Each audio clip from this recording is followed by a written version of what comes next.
kami terus ada di hadirat-Mu Tuhan. Lepaskan diri kami dari segala keruwetan yang ada di sekitar kami. Teduhkan pikiran kami, teduhkan hati kami.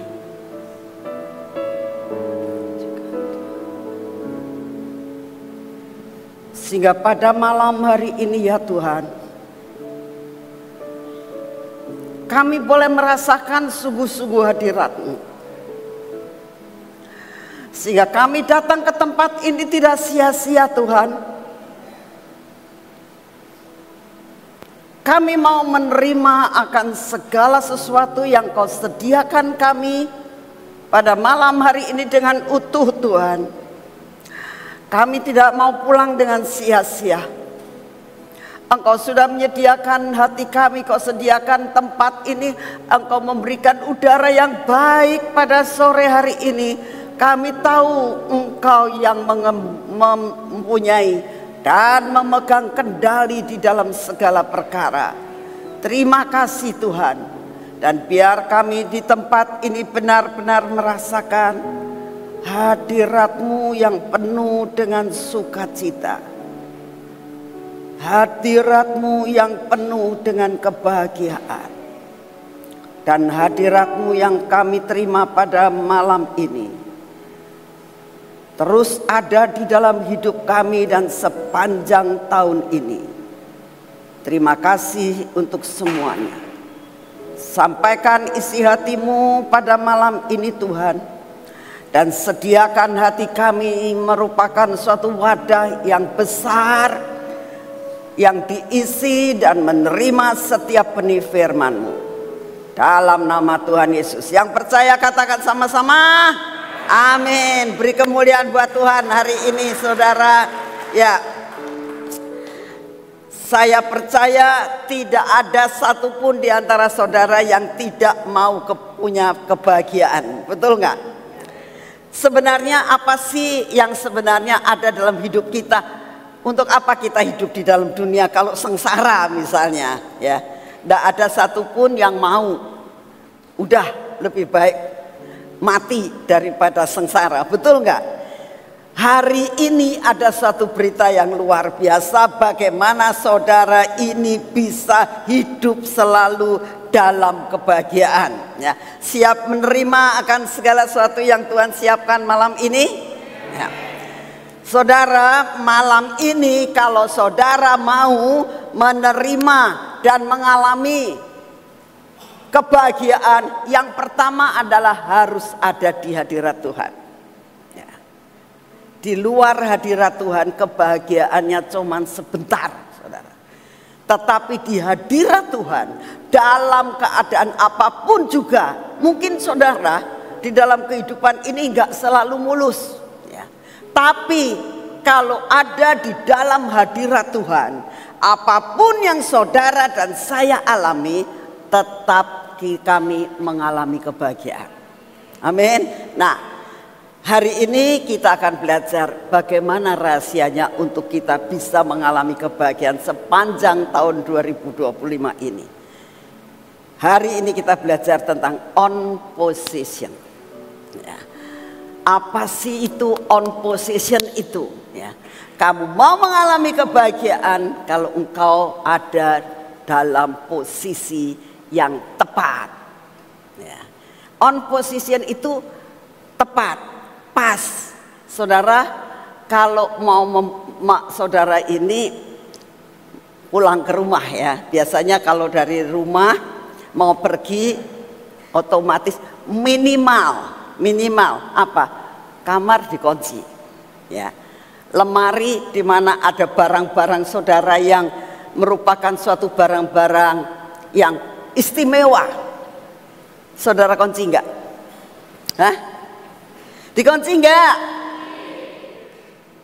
Kalau kamar saudara, saya ini kalau pergi kamar saya selalu kunci. Ya.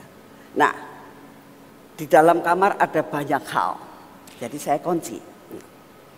Terus pada suatu saat saya pulang, depan kamar saya itu udah rada gelap. Saya ngambil anak kunci, ya, mau saya buka, gak bisa. Saya pikir kenapa ya gak bisa? Kualik, saudara. Ya, kuncinya kualik, gak bisa masuk. Namanya enggak pas posisinya. Jelas ya, saya kasih gambaran ini. Jadi yang dinamakan dengan on position adalah harus berada pada posisi yang tepat. Anak kunci kalau mau dimasukkan di dalam pintu, kita harus pas posisinya, ya kan? Loh, kalau kuncinya nggak pas tuh nggak bisa masuk. Kalau pas, kita puter, pintu akan terbuka. Semua kebahagiaan akan kita miliki kalau kita ada di posisi yang tepat. Nah, hari ini saudara, kita akan belajar ya untuk mengerti posisi yang tepat itu adalah posisi berada pada posisi yang tepat ya. Posisi yang tepat itu yang bagaimana? Nah, di sini dikatakan posisi yang tepat adalah posisi yang berkenan di hati Tuhan. Tepat seperti yang Tuhan mau. Menyamakan frekuensi kita dengan Tuhan. Ya. Saudara, anugerah Tuhan di tempat ini dianugerahkan radio Suara Gracia. Itu frekuensinya 95,9 FM ya. Kalau saudara ini 95,9 AM nggak bisa, itu posisi tidak tepat, frekuensinya nggak bisa nyambung. Tapi begitu saudara itu nyetelnya 95,9 FM langsung bisa. Kalau zaman sekarang kan sudah pakai digital semuanya. Zaman dulu kalau mau nyetel radio itu nggak pakai digital. Kalau sekarang kan kita 95,9 FM cetet langsung sudah jalan. Zaman dulu nggak gitu saudara. Zaman dulu itu pakai radio yang biasa tuh, yang ada puterannya gitu ya. Nah biasanya kalau yang zaman dahulu yang pakai putaran itu, kalau 95,3 itu sudah bisa masuk. Kadang-kadang frekuensi itu bisa masuk, tapi tidak pas. Jadi grebek-grebek, banyak sekali suara-suara dari yang lain. Tetapi kalau kitanya mau on position itu frekuensinya harus pas saudara. Dan hari ini yuk kita nyamakan frekuensi kita ya. Frekuensi kita harus sama dengan frekuensi surga ya, amin. Ini bukan Suara Gracia, frekuensi surga ya. Bagaimana caranya kita itu bisa menyamakan frekuensi kita dengan frekuensi surga ya.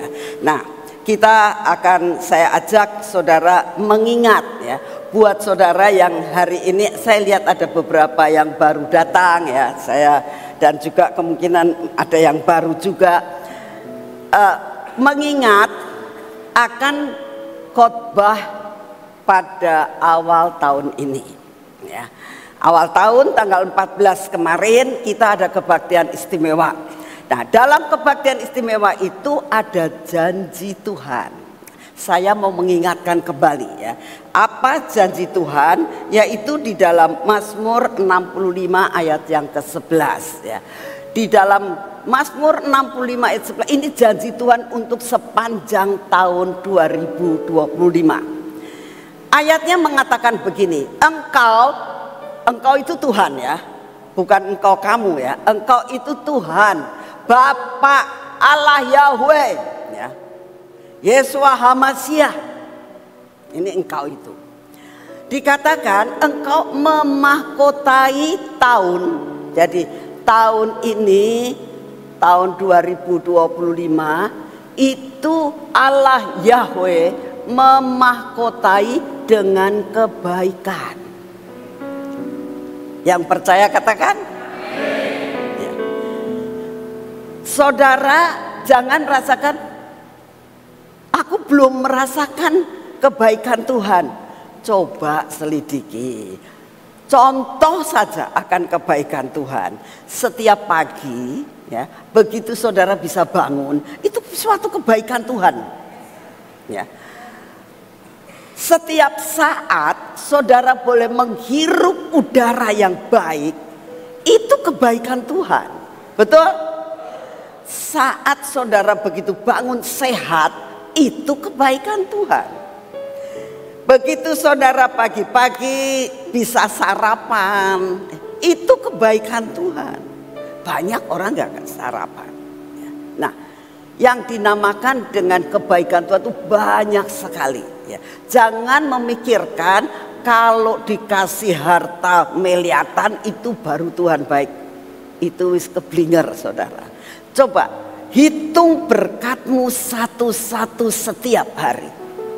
Itu kebaikan Tuhan. Nah, Tuhan janji tahun ini Tuhan itu memahkotai dengan kebaikan. Saya sudah bahas panjang lebar pada tanggal 14 Januari. Jadi saya tidak mengulangi khotbah itu. Lalu dikatakan jejakmu mengeluarkan lemak. Artinya kan kalau engkau berjalan dalam jejaknya Tuhan yang mengeluarkan lemak, lemak itu adalah kenikmatan. Ya. Jadi tahun ini ingat-ingat Tuhan itu memberikan kepada kita dengan kebaikannya dan Tuhan memberikan kepada kita kenikmatan. Siapa sih yang gak mau semua orang hidup di dalam dunia ini? Kalau di dalam hidupnya penuh dengan kebaikan Tuhan. Dan yang kedua dikatakan penuh dengan kenikmatan. Kalau namanya kenikmatan itu makan sesuatu hal yang sampai waktu makan, aduh enak pisan gitu. Bukan sekedar enak, enak pisan gitu, itu namanya nikmat ya. Nah, dan yang lain apa? Dikatakan tahun ini adalah tahun putaran kedua terakhir. Artinya kita harus menjadi berkat di pulau-pulau, kita harus menjadi berkat di benua-benua, dan kita harus menjadi berkat di mana-mana. Makanya tahun ini kita akan berangkat ke Uganda. Ya, itu yang saya rindukan. Ayo ikut semuanya ke sana. Mengatakan biayanya mahal, saudara. Itu sekedar batu yang ada di depan kita. Buat Tuhan gampang sekali untuk menyingkirkannya. Amin. Percaya bahwa Tuhan akan menolong saudara. Nah, sekarang ini baru mau masuk khotbahnya ya hari ini. Apa poin-poin apa dan prakteknya bagaimana supaya sepanjang tahun 2025 itu kita bisa on position. Ya. Sebab begini, kenikmatan, kebahagiaan, serta apa yang kita alami tadi, mengalami kebaikan Tuhan.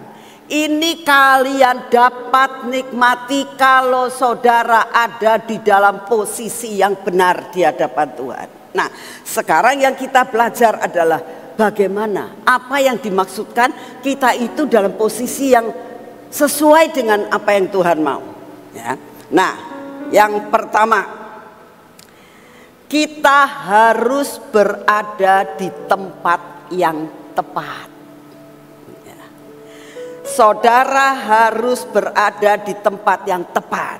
Ya. Seperti saya tadi katakan, kalau suatu frekuensi harus tepat 95,9 itu pasti radio suara Gracia. Nah, sekarang kalau frekuensinya surga, angkanya berapa Ibu Nani? Misalnya ya, angkanya kalau engkau ada di dalam tempat yang tepat, itu yang pertama. Ya. Engkau, saudara dan saya harus berada di tempat yang tepat. Kalau tempatnya geser, ya kamu bukannya on position itu. Sehingga kita tidak bisa mengalami kenikmatan. Dan kita tidak bisa mengalami yang dinamakan kebaikan Tuhan. Contoh kita belajar dari apa yang dialami oleh Yakub. Ya. Sebelum kita baca, saya cerita sedikit ya, bahwa Yakub ini kan menipu papahnya, betul? Ya. Sampai mengambil hak yang sebenarnya, hak kesulungan buat Esau, dia ambil. Dia minta itu berkat jatuh ke dia. Memang sebetulnya dia yang dapat berkat, tapi tidak pakai cara yang seperti itu. Tapi sudah terlanjur dia mengalami hal yang sangat susah. Dia harus keluar dari Berseba, tempatnya papa mamanya ada. Sampai matinya dia tidak bisa ketemu sama mamahnya, karena gara-gara mamahnya yang berkompromi dengan dia untuk menipu papanya. Nah, sesudah itu lalu dia pergi. Dia harus pergi. Mamanya bilang, kamu nggak pergi, kamu dibunuh oleh kakak kamu. Sana pergi ke rumah kakaknya saya, omnya kamu. Ya, ke sana saja, ke negeri Haran. Nah, ini namanya orang yang namanya Yakub itu tidak pernah pergi seperti yang dialami oleh Esau. Esau itu kelayaban, saudara. Kalau Yakub itu anak rumahan. Tapi sekali dia harus pergi, harus meninggalkan semuanya. Itu sangat berat, saudara. Sangat berat. Meninggalkan akan semua yang ada di rumah orang tuanya. Nah, lalu apa yang dialami? Nah, ini kita baca selanjutnya ya, di dalam Kejadian 28 ayat 10 dan 11. Dikatakan begini. Maka Yakub berangkat dari Berseba dan pergi ke Haran. Tadi kan udah ceritain sementara ya. Ia sampai di suatu tempat dan bermalam di situ. Nah, dia sampai di suatu tempat. Yakub itu pas dalam perjalanannya di tempat yang tepat. Ya. Yakub berada di tempat yang tepat. Dia jalan, dia nggak ngerti apa-apa, tapi dia percaya akan Allah Yahweh. Dikatakan Yakub sampai di suatu tempat dan bermalam di situ karena matahari telah terbenam. Nah, ini sampai di situ ya. Sudah nggak bisa, dia udah nggak bisa lagi meneruskan perjalanan karena zaman dulu kan tidak ada listrik, tidak ada apa. Jadi akhirnya dia mau tidur. Perhatikan ini. Karena matahari telah terbenam. Ayat selanjutnya dikatakan ia mengambil sebuah batu yang terletak di tempat itu. Saudara, ya, batunya banyak. Batunya banyak. Tapi dia bisa mengambil batu yang tepat. Batu banyak. Tapi dia bisa mengambil batu yang tepat. Saudara, ini gambaran dalam hidup saudara dan saya. Jikalau suatu saat Tuhan itu membiarkan kita harus melakukan suatu perjalanan kehidupan, ya, kita nggak tahu apa yang harus terjadi. Tapi kalau engkau tahu tepat, kamu mengambil batu yang tepat, lalu dikatakan dipakai sebagai alas kepala, lalu membaringkan dirinya di tempat itu. Dia bersandar. Batu ini adalah gambaran batu karang yang teguh, Yesus Kristus Tuhan. Dalam perjalanan saudara, ya, di dalam kegelapan sekalipun, kalau saudara tahu mengambil batu yang tepat, yaitu Yesus Kristus Tuhan, percaya kepada apa yang Tuhan janjikan dalam hidup saudara. Lalu apa yang dialami oleh Yakub? Dia membaringkan dan meletakkan kepala. Apa artinya? Kepala ini pusatnya pikiran, pusatnya pergumulan. Lalu dia membaringkan, meletakkan semua masalah dalam hidupnya, keruwetannya yang ada di kepalanya, diletakkan di atas batu itu.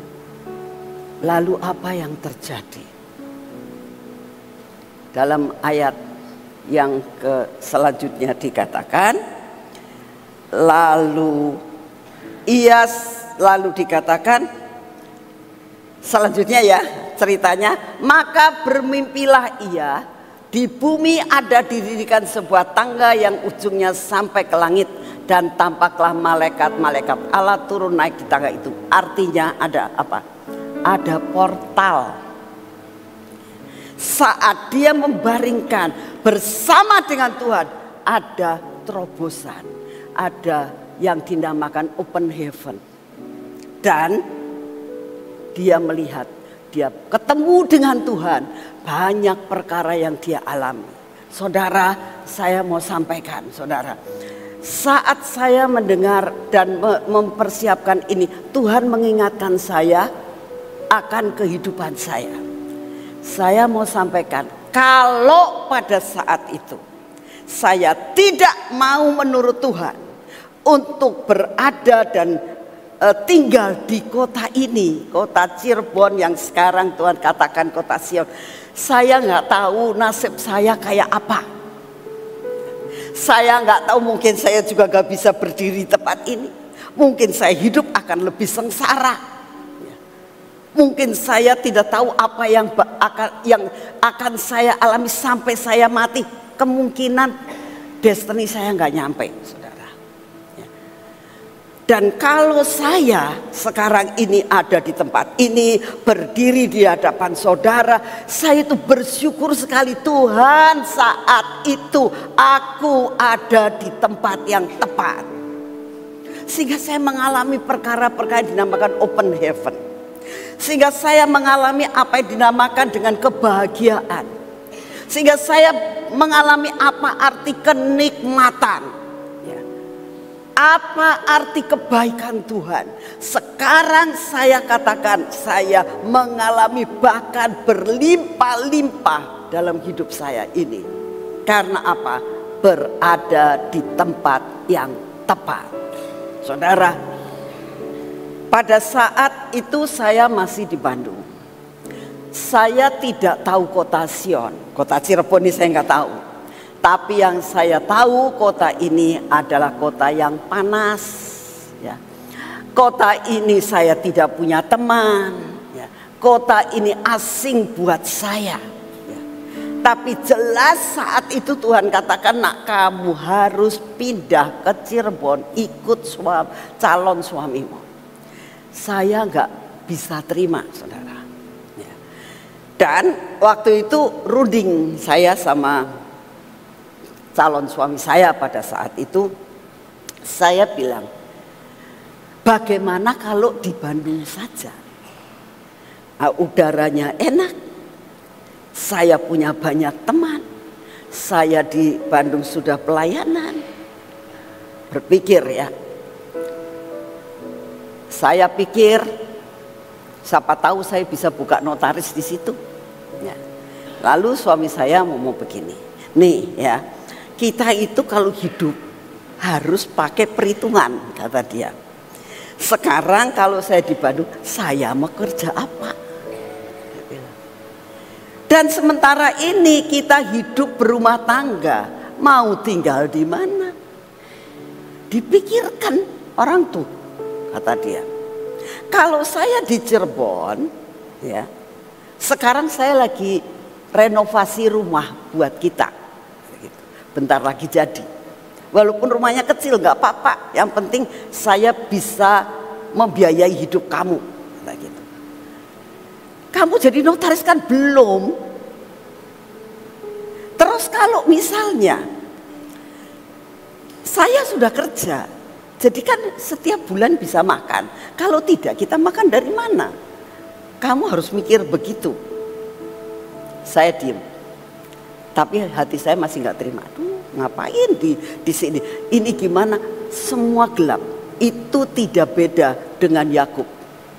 Dia tujuannya mau ke Haran, tapi pada saat dia ada di tempat padang yang gelap itu, dia nggak ngerti kanan kiri depan belakang gelap. Demikian juga saya nggak tahu apa yang bakal terjadi di kota ini. Tapi setelah itu saya lalu ngomong sama papa saya, Pipi, kata dia begini-begini. Papi kan namanya juga bapak yang juga sudah pengalamannya makan asam garam banyak. Dia bilang, ya bener Atunok, katanya. Bener dia, kamu yang salah. Jadi menurut papi gimana? Ya kamu mesti ngikut. Firman Tuhan juga bilang, istri kamu harus ikut suami. Udah ikuti gitu. Ya orang tua setuju, semua setuju, ya sudahlah. Nah, jangan dikira saat pertama kali saya datang ke kota ini terus luar biasa enak, enggak. Tapi tetap saya mengalami kenikmatan. Karena apa? Karena sudah ada rumah. Saya tidak kontrak. Itu nikmatnya. Walaupun kecil sudah ada rumahnya. Makan, ya suami saya sudah kerja. Jadi saya tuh sudah dapat, ya hidupnya enak. Enggak kerja lagi pada saat itu. Jadi saya tinggal bagi ibu rumah tangga karena belum mendapatkan SK turun. Ya. Saya masak buat suami saya, hidup enak. Jadi ibu rumah tangga. Sampai waktunya tiba, berjalannya waktu. Sampai akhirnya Tuhan angkat dengan SK-nya turun. Saya bisa akhirnya mewarisi dengan apa? Karyawan daripada notaris yang lama, kantor notaris yang lama, ya. Semua berkasnya dikasihkan saya. Di situ saya bilang nikmat betul, ya. Tidak usah susah-susah, ya. Menikmati, betul-betul mengalami yang dinamakan kenikmatan, ya. Bahagia penuh, ya. Kenikmatan. Karena ada di tempat yang tepat. Yakub saat itu berada di tempat yang tepat. Sampai ada portal. Dan pada saat dia melihat portal itu, dia lihat surga menyentuh bumi. Di mana ada suatu tangga dari bawah ke atas. Lalu apa yang dia dengar? Ada suara Yahweh. Dan memberikan janji-janji yang luar biasa. Itulah yang dinamakan kenikmatan. Dan berjalan di dalam jejak lemak. Dan juga dikatakan mengalami kebaikan Tuhan. Saudara, sekarang ya. Jikalau saudara saat ini merasakan, aku ini sudah di tempat yang tepat belum? Berdoa sama Tuhan. Tuhan, kalau aku tidak ada di tempat yang tepat, ya, cepat moving. Tempat yang tepat itu bukan sekedar, ya, bukan sekedar kota, ya. Pekerjaan yang tepat, ya. Gereja yang tepat. Kalau engkau berada di dalam suatu komunitas yang tepat, engkau pasti bertumbuh. Engkau pasti mendapatkan banyak makanan-makanan yang bisa membuat kalian bertumbuh. Harus ada di tempat yang tepat. Kalau saudara mempunyai suatu bisnis yang tepat, itu pasti diberkati, saudara.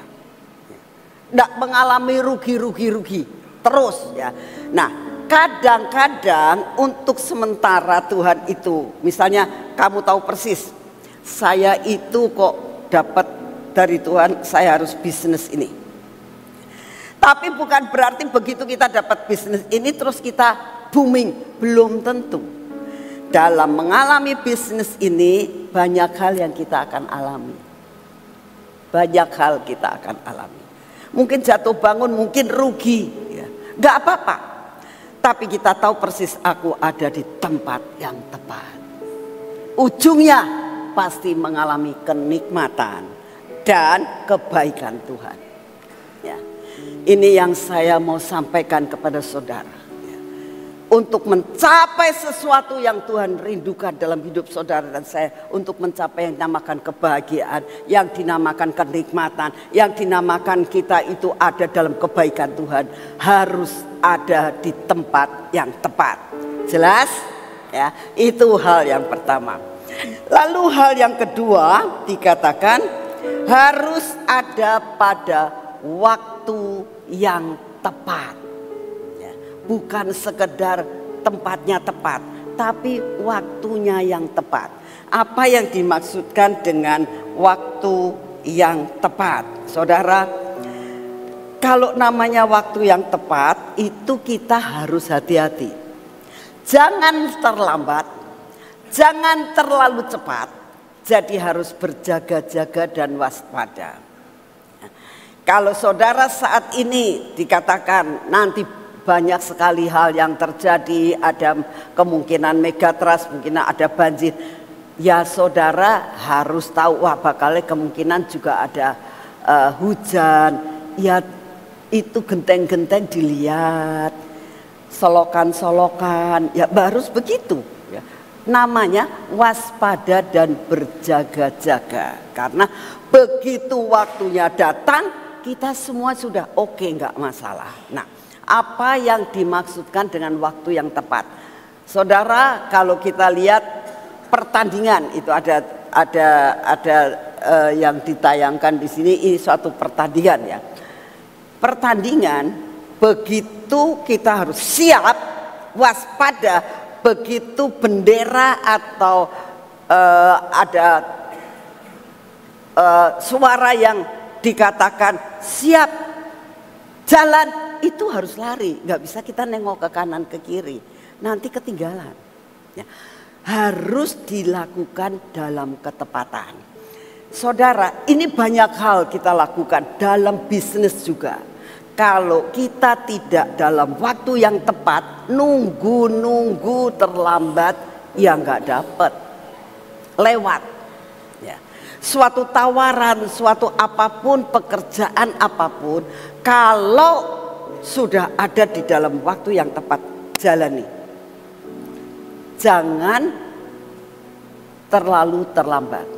Ada seorang yang kemarin kesaksian sama saya. Dia kerja di luar negeri. Ya. Dia sudah lama bekerja di situ. Lalu pada suatu saat dia mendapatkan pernyataan Tuhan, dia harus keluar dari pekerjaannya. Wah, kayaknya saya mau dapat promosi. Dia tidak langsung, ya Tuhan kalau engkau kasih aku pekerjaan baru, saya mau keluar. Langsung keluar. Jangan saudara. Jadi kalau saudara harus melihat waktu yang tepat. Jadi kalau saudara mendapatkan sesuatu dari Tuhan, ini kesaksian dari anak ini, dia mendapatkan pernyataan Tuhan, dia harus keluar dari pekerjaan yang saat ini. Memang dia sudah lama kerja di tempat itu, Tuhan pengen dia itu pindah. Dia waspada dan berhati-hati. Lalu dia bilang, Tuhan, mau pindah kemana ini saya? Lalu ya ini ada perkara-perkara yang kita harus lakukan saudara. Dengan cara begini. Begitu dia dikatakan begitu, apa yang dia lakukan? Dia mulai cari-cari, browsing. Apa ada pekerjaan, ada lowongan pekerjaan. Nah semua lowongan pekerjaan didoakan sama dia. Sesudah itu dia membuat lamaran. Ada 3 atau 4 yang dipakai. Tidak ada satupun yang jawab saudara. Ya. Lalu dia tetap tidak kecewa sama Tuhan. Dia tidak ngomong Tuhan mana. Dia 4-4-nya nggak ada satupun yang jawab. Dia bilang. Dia tidak kecewa. Tapi dia mengatakan Tuhan aku nunggu. Aku tidak mau keluar dari tempat ini. Kalau keluar dari tempat ini aku makan apa? Di luar negeri tidak seperti di Indonesia. Ya. Jadi tetap dia menunggu, tapi tetap masih kerja di situ. Waktu yang tepat. Nah, dengan dia akhirnya satu saat ada jawaban dari salah satu yang dari 4 lamaran yang dia isi. Lalu dia lihat semuanya ini supaya datang untuk interview dan sebagainya. Nah, dia serahkan lagi ke Tuhan. Ini caranya saudara, lihat waktu yang tepat. Dia serahkan Tuhan, aku nih datang nggak ya, datang nggak ya. Lalu dia minta cuti sehari, supaya bisa datang ke wawancara di tempat ini. Akhirnya diwawancarai. Sudah diwawancarai, selesai, dia ngomong gini, tapi gajinya sekian. Dia bilang, ya saya mau berdoa runding sama istri dulu, katanya gitu. Nah, lalu dia tetap kerja di tempat ini. Besoknya dapat panggilan lagi, kan bikin bingung dianya. Ya sih yang mana ini? Gitu. Lalu dia datang lagi ke tempat yang panggilan yang kedua ini. Dilihat-lihat gajinya lebih gede yang kedua ini, ya. Yang ini biasa-biasa. Tapi dia bilang, tante, tapi saya itu damai banget. Yang di sini yang gajinya nggak terlalu besar, tapi saya itu damai banget. Ya udah, kalau kamu damai, kamu ambil yang itu aja, yang ada di dalam diri kamu damai. Tapi kayaknya bener nggak tante ya? Ya kamu doa, kamu harus punya pengalaman sama Tuhan. Nah, udah. Bingung kan dianya? Dapat panggilan 2. Dia kan ngambil 4, yang 2 nggak ada kabar ceritanya, tapi yang 2 ini. Lalu dia bilang, Tuhan beri aku mengambil keputusan di dalam waktu yang tepat. Ya, nah. Lalu akhirnya, nah kalau orang luar negeri itu jujur sih ya. Kalau saya bilang kamu ngomong kayak gitu, untung loh kamunya diterima. Kalau enggak bisa dipecat kamunya. Sebab begini dianya. Dia datang ke yang pertama, yang gajinya kecil, dia ngomong, dia kan datang tanyain, gimana kamu mau ngambil enggak? Iya saya bingung, jujur. Orang barat tuh suka jujur-jujur, orang luar negeri itu. Apa yang kamu bingungkan? Ini saya dapat panggilan lagi sebetulnya, gajinya lebih gede. Jadi kan saya bingung mau ngambil ini atau ngambil ini. Loh saudara, kalau misalnya kamu punya karyawan begitu, berarti kamu gak sungguh-sungguh, malah gak diterima kan. Tapi kalau di luar negeri enggak. Oke, saya bisa merasakan kamu akan menjadi berkat di perusahaan saya. Dia bilang, oke, kamu tak gaji sama dengan yang ini. Oh Tuhan. Jadi oke ya, deal ya. Hari ini juga kamu harus teken, tanda tangan kontrak kerja. Tuhan terima kasih Tuhan. Jadi dia teken kontrak. Pulang-pulang dia telepon saya, tante kejadiannya begini. Ya puji Tuhan tuh.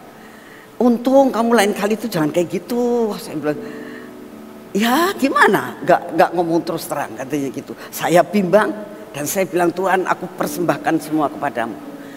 Saudara, inilah namanya dia lakukan di dalam waktu yang tepat. Saya yakin dengan kesaksian ini bisa kita mengambil suatu langkah dalam mengambil waktu yang tepat, supaya saudara itu mengalami kenikmatan dan mengalami kebaikan Tuhan. Harus ada di dalam waktu yang tepat. Nah, kita sekarang mendengar cerita tentang apa yang dialami oleh Esther. Ya, semua tahu kan ceritanya Esther, di mana dikatakan Haman mau membunuh semua orang Yahudi yang ada di benteng Susan. Nah, orang Yahudi lagi dalam keadaan posisi yang di ujung tanduk. Nah, ya. Lalu apa yang didengar? Kita lihat dalam Esther 4 ayat yang ke-7 dikatakan gini. Dan Mordekai menceritakan kepada orang yang disuruh Esther untuk ketemu sama Mordekai segala yang dialaminya, serta berapa banyaknya perak yang dijanjikan oleh Haman akan ditimbang untuk keperbendaraan raja sebagai harga pembinasaan orang Yahudi. Mendengar berita ya. Saudara kalau seperti tadi saya ceritakan, dengar berita berita apapun juga, berita tentang firman Tuhan seperti anak tadi harus pindah, berita apapun juga yang saudara dengar, ya. Lalu apa? Bertindaklah dengan hikmat, jangan buru-buru. Anak ini begitu mendapatkan firman Tuhan, dia tidak bertindak cepat-cepat, ya, bertindak dengan hikmat. Pekerjaannya dia tidak keluar dari pekerjaannya, tapi dia juga lakukan dengan hikmat, membuat lamaran-lamaran kerjaan. Ini harus ada dalam hidup saudara dan saya. Nah, kita lihat apa yang dialami oleh Ester, ya. Dalam ayat 8, juga salinan surat undang-undang yang dikeluarkan di Susan untuk memunahkan mereka itu diserahkannya kepada Hathach, supaya diperlihatkan dan diberitahukan kepada Ester.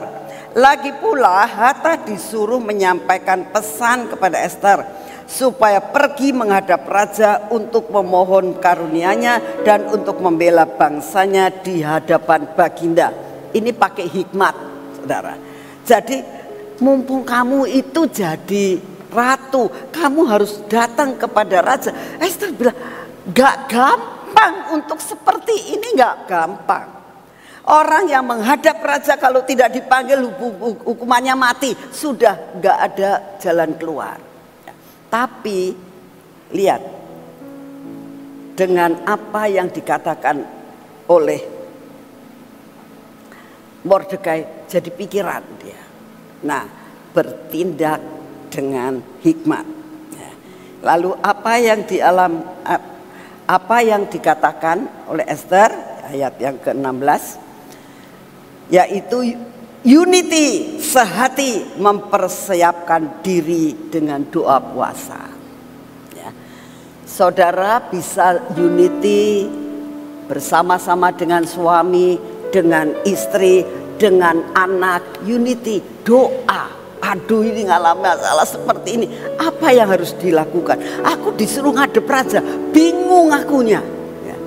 Dalam keadaan gitu jangan menolak, ya. Tapi apa yang dilakukan? Unity, share sama suami atau istri, curhat semuanya. Yuk sama-sama berdoa, ayo sama-sama berdoa, ngadepi semua masalah dengan unity dan dengan doa puasa. Tuhan pasti buka jalan. Itu loh saudara yang harus dilakukan dalam kehidupan saudara dan saya. Lalu apa yang dialami dalam ayat 16? Pergi kumpulkan semua orang Yahudi yang terdapat di Susan dan berpuasalah untuk aku. Jangan makan dan janganlah minum 3 hari lamanya, baik waktu malam maupun waktu siang. Aku serta dayang-dayangku pun akan berpuasa demikian. Dan kemudian aku akan masuk menghadap raja. Sungguh pun berlawanan dengan undang-undang. Kalau terpaksa aku mati, biarlah aku mati. Berani, ya, berani. Ini namanya siap persiapan, ya. Dalam menghadapi apapun, ya, harus dalam waktu yang tepat. Jangan tergesa-gesa. Semua pakai prepare, ya. Harus ada persiapan, ya. Dengan apapun yang kita hadapi saat ini harus dipersiapkan dengan sungguh-sungguh, ya.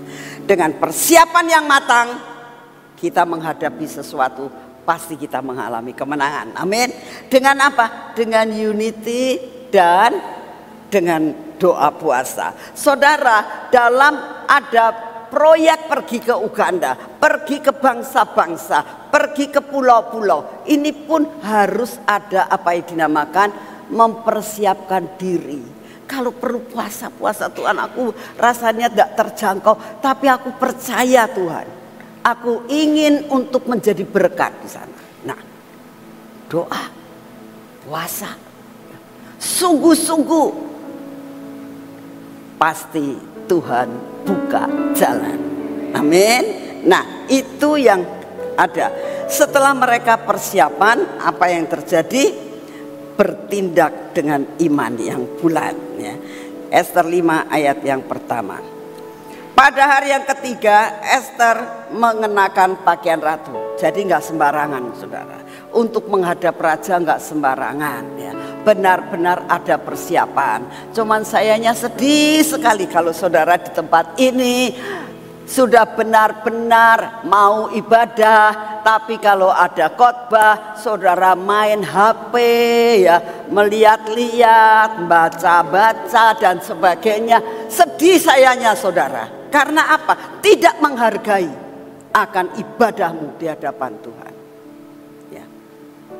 Arti ibadah adalah memuliakan hidup kita di hadapan Tuhan. Sekarang saudara datang ke sini untuk mendapatkan sesuatu yang luar biasa dari Tuhan. Tapi saudara itu menyibukkan diri. Nah, sesudah itu lalu kalau saudara merasakan, lah sih aku kok udah dapat apa-apa sih? Katanya tahun ini adalah tahun kenikmatan, tahun ini adalah sesuatu tahun kebaikan Tuhan. Aku tidak merasakan.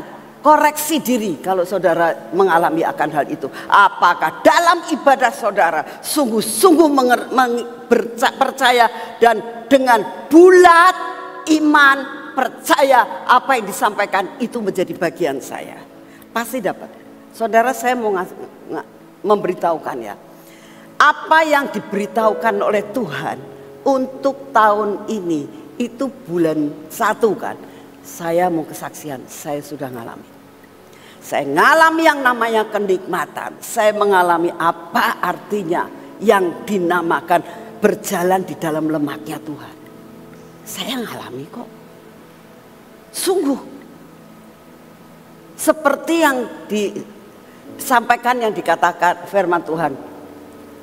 Apa yang tidak pernah dilihat mata, didengar telinga dan timbul dalam hati, itu yang Tuhan berikan. Saya ngalami sudah. Betul, saya berani menyampaikan firman karena saya tahu Allah Yahweh adalah Allah yang luar biasa. Ya. Tapi harus tahu apa yang harus kita alami dan apa bagian yang kita harus lakukan. Ayo belajar, hormati Tuhan. Ya. Kalau saudara datang ke sini, terima semua yang Tuhan beritahukan. Ya. Jangan lalu saya tidak anti dengan HP dan sebagainya. Tapi belajar untuk aku ngadep Tuhan. Aku mau terima, aku datang ke persekutuan, aku mau mendapatkan seluruhnya. Aku tidak mau sia-sia saudara datang ke sini 2 jam. Waktu kamu buang. Tapi pulang tidak dapat apa-apa. Saya tahu bahkan banyak orang-orang, ada yang dari Surabaya datang hanya khusus mau ikut kebaktian. Saya mau ikut kebaktian di sini bulan. Saya merasakan orang Surabaya kurang apa? Gereja di Surabaya itu tidak satu, banyak yang bagus-bagus. Ya. Philip Mantova juga ada di sana. Ya. Lalu gereja apa lagi? Gereja apa? Banyak. Tapi dia mengatakan, aku di tempat ini selalu mendapatkan remah dari Tuhan. Makanya jauh-jauh aku datang. Kenapa? Tahu persis. Melakukan segala sesuatu. Bertindak dengan iman yang bulat. Persiapan. Ya. Dikatakan tidak main-main loh. Lalu Ester mengenakan pakaian ratu. Lalu berdirilah ia di pelataran dalam istana raja, tepat di depan istana raja. Para raja sedang bersemaian, artinya dia sedang duduk nih ya di atas tahta, berhadapan dengan pintu istana itu. Lalu ayat-ayat selanjutnya dikatakan, tongkat diulurkan, perkenanan diulurkan. Kalau saudara sungguh-sungguh menghadap Tuhan, ya, apapun yang terjadi, saudara akan menerima tongkat perkenanan itu apa? Kebaikannya Tuhan. Tuhan akan memberikan kebaikan dan kebaikan setiap kali. Sampai kita bisa merasakan, duh Tuhan luar biasa banget Engkau. Ya. Jadi saya berdoa, ayo ya, kita benar-benar mengalami hal yang seperti yang dialami oleh Ester.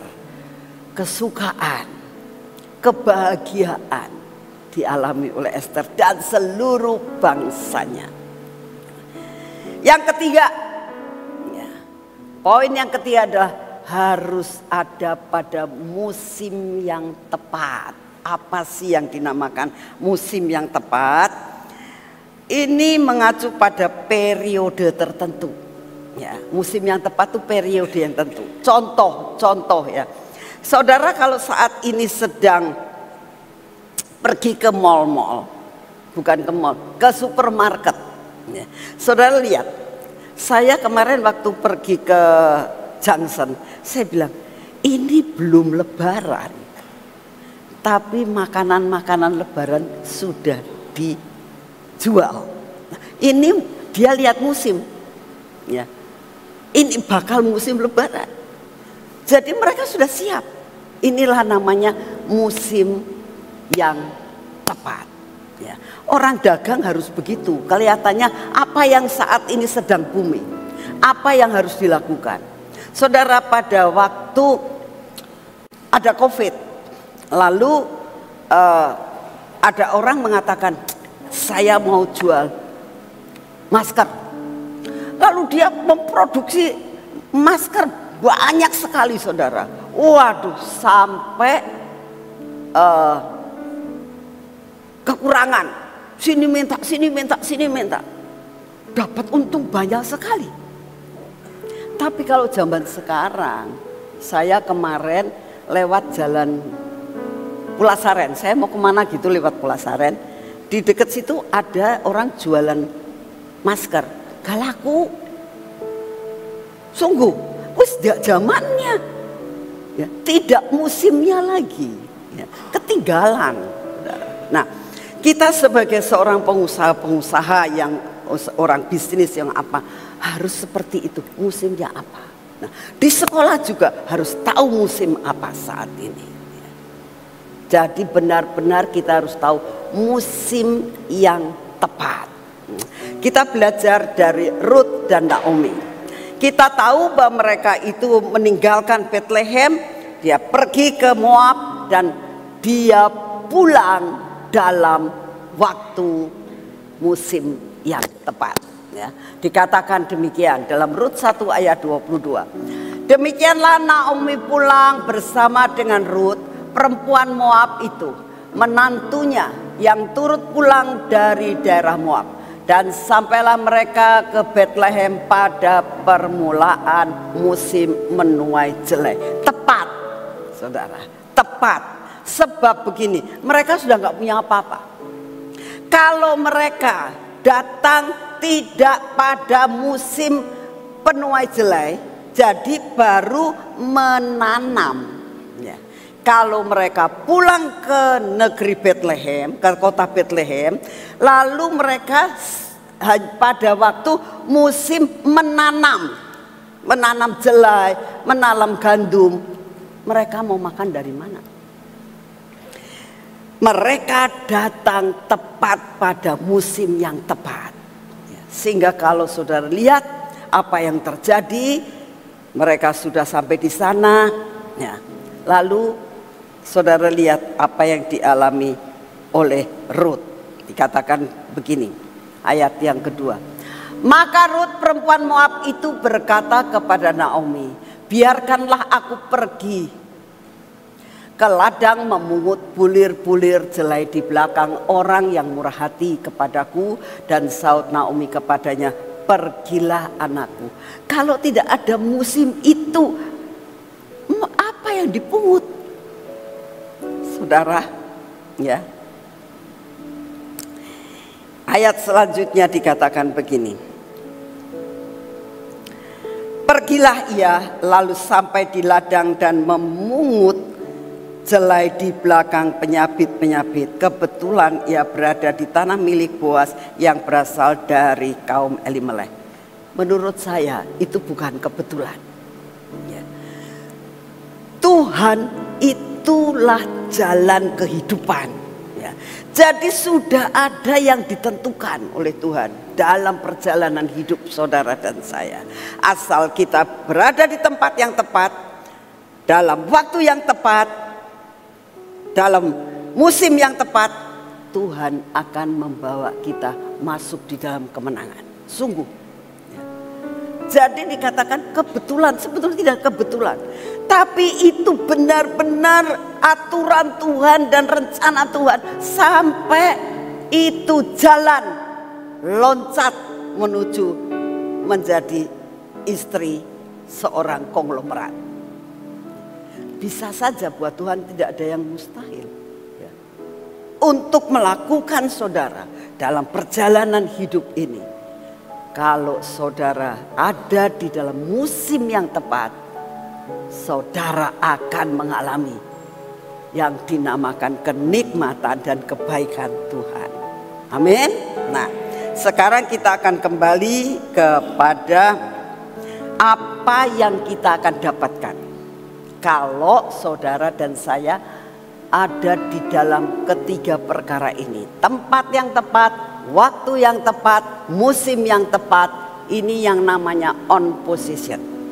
Apa yang kita dapatkan? Yang kita dapatkan adalah kehidupan jasmani rohani kita penuh dengan damai sejahtera dan kepuasan. Katakan,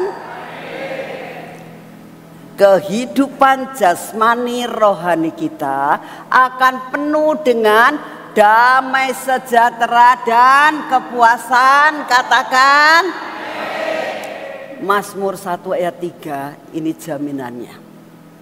Mazmur 1 ayat 3 mengatakan, ia seperti pohon. Nih, orang yang jasmani rohaninya penuh dengan damai sejahtera dan kepuasan adalah seperti pohon yang ditanam di tepi aliran sungai, aliran air, yang menghasilkan buahnya pada musimnya dan yang tidak layu daunnya. Apa saja yang diperbuatnya ini apa hasilnya daripada on position. Ya. Yang kedua, kita akan berbuah dan berdampak di sekitar kita. Percaya ya, kalau kamu on position itu akan berdampak.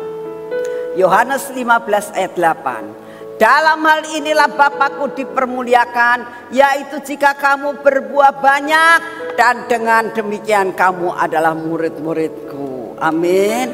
Saudara, kalau kita ada di on position, dimanapun juga kita akan menjadi berkat. Harumnya itu akan menyebar di mana-mana. Ya. Lalu selanjutnya dikatakan,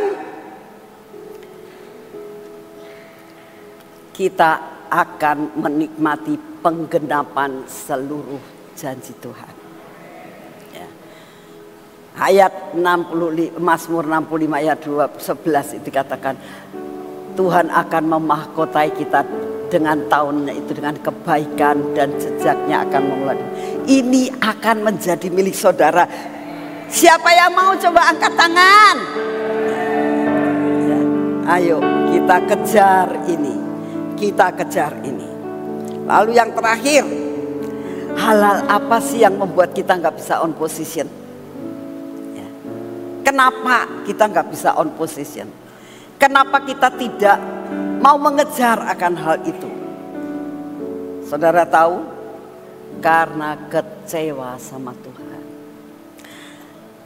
Ekspektasinya Tuhan gak pas dengan ekspektasi kita. Rasanya Tuhan itu kok, kenapa orang ini diberkati aku tidak? Kenapa mereka mengalami begini aku tidak? Koreksi diri, saudara, benar koreksi diri. Dan jangan mengatakan itu buat Bu Nani yang dikasih Tuhan, kalau saya tidak. Saudara tahu nggak? Yesus mati bukan buat saya saja loh, buat saudara semuanya, betul? Cinta Tuhan itu sama, saudara. Ya. Saya dicintai Tuhan. Saya yakin saudara dicintai Tuhan. Hanya masalahnya sampai di mana engkau mencintai Dia. Tadi pujian yang pertama itu dikatakan, aku mengenal engkau, aku melepaskan semuanya hanya untuk mencari engkau, untuk mendapatkan engkau. Ya itu, lepaskan semuanya kedagingan untuk mencari akan Tuhan. Itu lagu yang tadi yang pertama. Saya bilang iya betul Tuhan, untuk mencari engkau itu benar-benar harus melepaskan semuanya. Ya, tuh, ku lepas semua hakku untuk mengenal kehendaknya di hidupku. Ini loh yang harus kau lakukan. Lepaskan semua hak kita untuk mengenal supaya kehendak Tuhan itu terjadi atas hidup saudara. Itu harus belajar melepaskan semua hak kita. Ya. Jadi apa yang mengakibatkan itu semua? Karena apa saudara? Karena saudara dan saya kecewa sama Tuhan. Karena kecewa, ketidakpuasan sama Tuhan, selalu gerutu, selalu kenapa sih aku ngalami gini, aku ngalami gini, aku ngalami. Loh, Tuhan itu sebenarnya sudah memprogram dalam hidupmu. Pengucapan syukur itu satu-satu cara untuk kita tidak kecewa dengan Tuhan. Kita harus samakan frekuensi kita dengan frekuensi ya Tuhan. Nah, contohnya siapa? Kita akan belajar dari Yunus ya. Yunus 1 ayat 1. Datanglah firman Tuhan kepada Yunus bin Amitai demikian. Bangun, pergi ke Niniwe, kota yang besar itu. Berserulah terhadap mereka karena kejahatan mereka telah sampai kepadaku. Nah, dapat firman ini. Kejahatannya sudah sampai di depan Tuhan. Jahat banget itu orang Niniwe. Saudara tahu Yunus ngomong gini, lah ya wong jahat mbok yo dihukum bae to Tuhan. Aneh engkau itu. Orang jahat aku suruh ke sana. Hukum bae wis puas aku. Memang orang ini jahat. Tuhan juga ngomong kejahatannya sudah sampai kepada Tuhan. Wis pol saudara. Nah, Yunus ngerasa orang jahat. Aku suruh ke sana, nggak pas, kecewa sama Tuhan, melarikan diri, betul ya?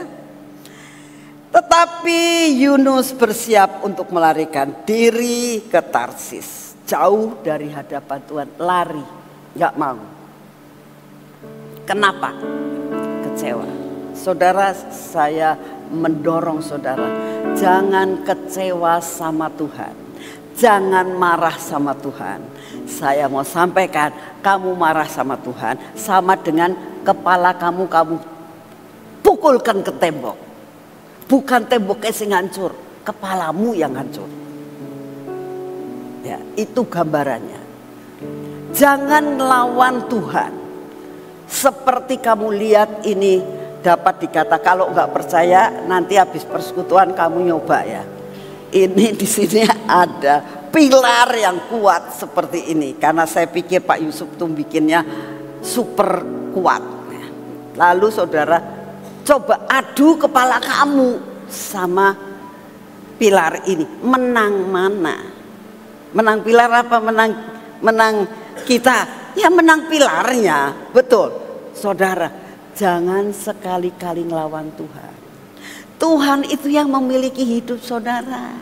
Tuhan itu yang memberi makan saudara. Bahkan Tuhan itu yang memberi nafas hidupmu. Jadi jangan sekali-kali ngelawan Tuhan. Kamu ngelawan Tuhan, kamu tidak ada di on position.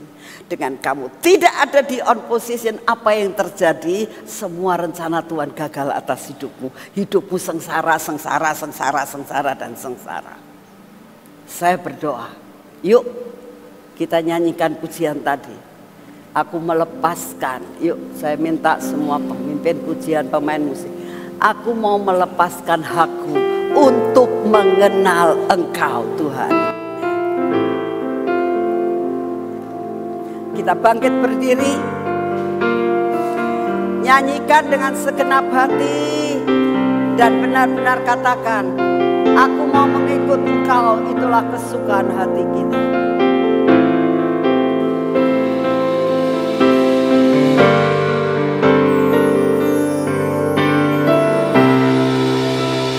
Mengikut Yesus, itulah kesukaan hatiku. Ku lepas semua aku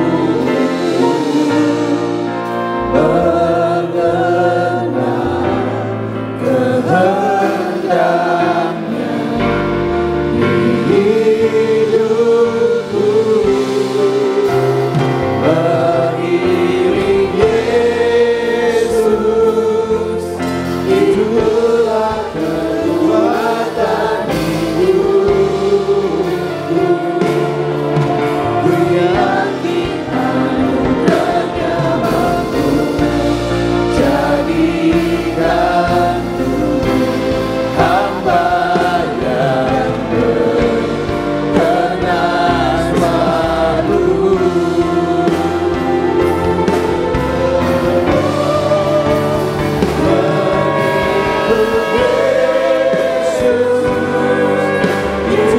Itulah kesukaan hatiku. Ku lepas semua aku untuk mengenal kehendaknya di hidupku. Mengiring Yesus, itulah kekuatan hidupku. Ku yakin anugerahnya mampu jadikanku hamba yang berkenan selalu. Bapa, hamba mau menyerahkan akan jemaat-Mu ini ke dalam tangan-Mu ya Tuhan. Firman sudah disampaikan. Roh Kudus, tolong anak-anak-Mu ini. Tolong jemaat-Mu Tuhan. Biarlah jemaat-Mu ini boleh menangkap pulang dari tempat ini. Benar mulai mengoreksi diri.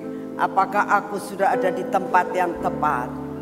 Apakah aku ada di tempat waktu yang tepat dan musim yang tepat?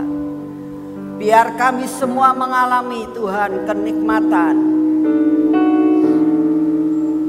Biar kami semua mengalami apa arti kebaikan.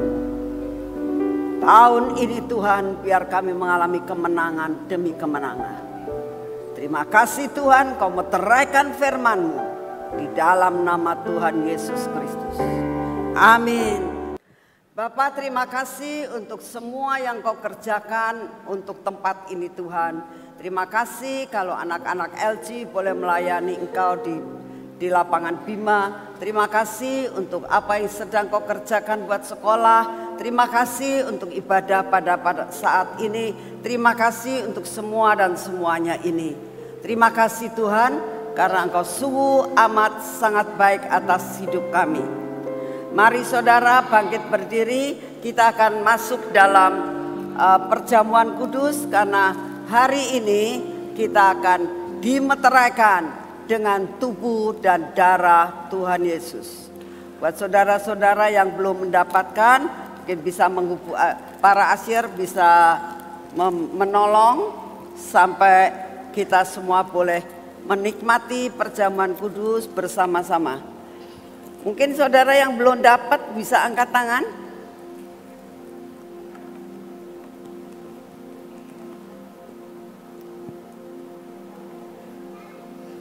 Ya, kita akan masuk dalam perjamuan kudus. Bapa, ini tubuh dan darah-Mu. Tubuh yang dipecah-pecahkan, tubuh yang dipecut, tubuh yang dipaku di atas kayu salib. Tubuh ini yang membuat sesuatu pengorbanan yang tidak ada taranya. Tuhan, terima kasih kalau Engkau tidak mau mati, apa jadinya kami. Terima kasih buat tubuh-Mu ini yang mau merelakan diri untuk menebus kami. Dan inilah darah-Mu yang dicurahkan di atas bukit Golgota, Tuhan. Biarlah kami makan dan minum darah ini. Adanya suatu persekutuan antara Engkau dengan kami. Tubuh-Mu dan tubuh kami, dan darah-Mu dengan darah kami. Di dalam nama Tuhan Yesus. Mari kita makan dan minum.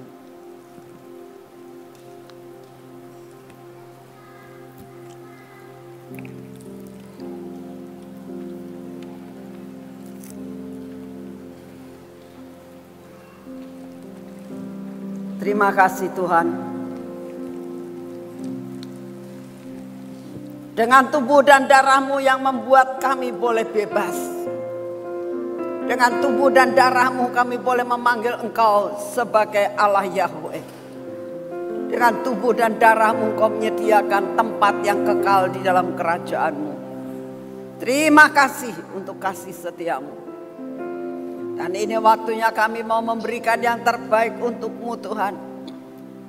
Memang kami tahu tidak seberapa dengan dibandingkan dengan pengorbanan-Mu. Tapi kami mau memberikan dengan hati yang tulus di hadapan-Mu. Terimalah persembahan kami di dalam nama Tuhan Yesus. Terima kasih ya Tuhan untuk apa yang terus Kau kerjakan untuk tempat ini. Sebentar kami akan meninggalkan tempat ini, kami akan pulang ke rumah kami masing-masing. Kami minta anugerah-Mu turun Tuhan. Penyertaan-Mu sempurna atas hidup kami. Kami akan pulang sampai di rumah kami masing-masing dengan tidak kurang suatu pun apa. Selamat Tuhan. Kau kirimkan malaikat-Mu untuk mengawali perjalanan kami. Sehingga sampai di rumah kami masing-masing dengan selamat. Kami menerima pembekalan yang Kau berikan buat kami hari ini. Biar kami ada di posisi yang on Tuhan. Ingatkan kami butuh kebahagiaan. Kami butuh ketenangan. Kami butuh kenikmatan. Paksakan kami masuk di dalam posisi yang benar di hadapan-Mu. Terima kasih untuk semuanya. Segala pujian, hormat, syukur kami naikkan di hadapan. Karena Engkau menyediakan perkara-perkara yang luar biasa dalam hidup kami. Kami terima segala sesuatu yang terbaik yang dari surga yang Kau berikan kepada kami malam ini. Di dalam nama Tuhan Yesus Kristus. Terpujilah Tuhan Yesus, ditinggikan di atas pujian. Dari dalam lubuk hatiku, ku sujud dan berterima kasih.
sujud dan berterima kasih.